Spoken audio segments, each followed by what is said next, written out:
And as far as those pro-Palestinian protests are concerned, lots of questions now being raised about who exactly backs them and who funds them.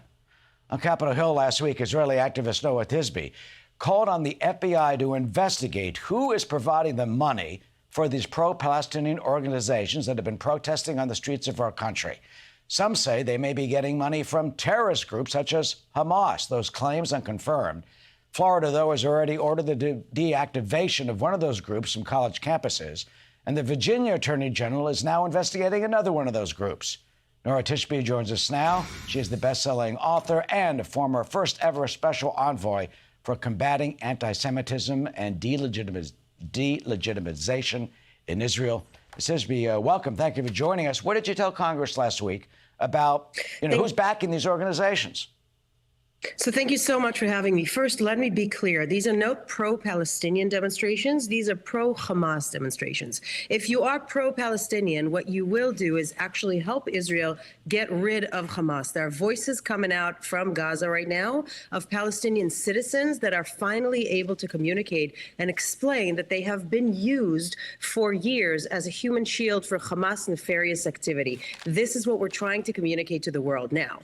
What I was discussing in Congress this week, a couple of days ago, was that we have found out a few years ago already, this is not new material, that this anti-Semitism on campus is not some grassroots movement, and it's not a Palestinian grassroots movement. These are people that are connected to and sympathizers of Hamas. So the money is not coming from Hamas, it's coming from people that were found by the FBI around 2001 to have connections, to have fundraising in America for Hamas. Those people have changed the structure of their organization, and instead of sending money directly to Hamas, they have concluded correctly that our young American minds are susceptible to manipulation. And they have planted themselves on campuses using all these progressive code words like justice and freedom, but instead what they are after is dismantling the single Jewish state in the world by, as we've seen, all means necessary. So they're inciting violence. This is not freedom of speech. This is incitement of violence. And we have called on the Department of Education to investigate why these groups are allowed on campus, and the IRS to investigate them for money laundering, and the FBI to investigate them for connections to terrorism.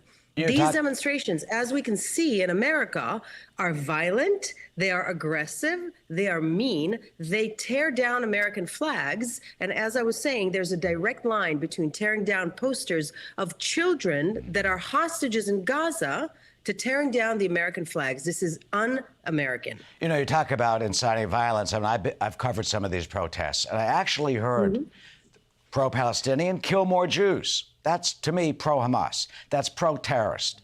Why do they say end the occupation? Hamas has occupied Gaza, not Israel, since 2005. Don't they get or know who is responsible for all of this, that Hamas has been in control? The answer is no, they don't, because they have been brainwashed for nearly 2 decades to believe that Israel is the big bad wolf of the entire Middle East, which is, of course, we know is not the case. When you talk to those people and they ask them which river and which sea that needs to be free, they don't know what to say. They have no idea what the difference is between the PA and Hamas, between regular Palestinians and Hamas. They have never read the Hamas charter. All you need to do is read the Hamas charter to understand what it is that they are after. They're not saying kill all the Jews that are against us having determined. No, they say kill the Jews. Their intention is to slaughter as many Jews as possible. And we have to understand this culture of jihadism, this culture of radicalism is not going to stop if it ever gets its way with Israel. It's coming to the West, it's coming to Europe, and it's coming to the United States. And we need to really come to terms and have it's already here. I'm sorry, it's not coming. It's already here. Radical Islamic terrorism took the World Trade Center down, bombed the World Trade Center in 1993, and assassinated Meir Kahane in 1990. And today on TikTok, we see young American kids that are praising bin Laden. that they're reading the letter to America and they say, wow, bin Laden actually has such a point. It's not that bin Laden has a point. It's that this letter is saying exactly what they've been brainwashed with on campuses for nearly 2 decades by people with bad intent. And we need to stop this and stop this immediately. This is going against anything and everything that the West stands for, any liberalism, any progressivism, anything that we hold dear. We need to stop this and fight against this together. Yeah, two of the groups that have been mentioned, Students for Justice in Palestine, American Muslims for Palestine, we've reached out to them.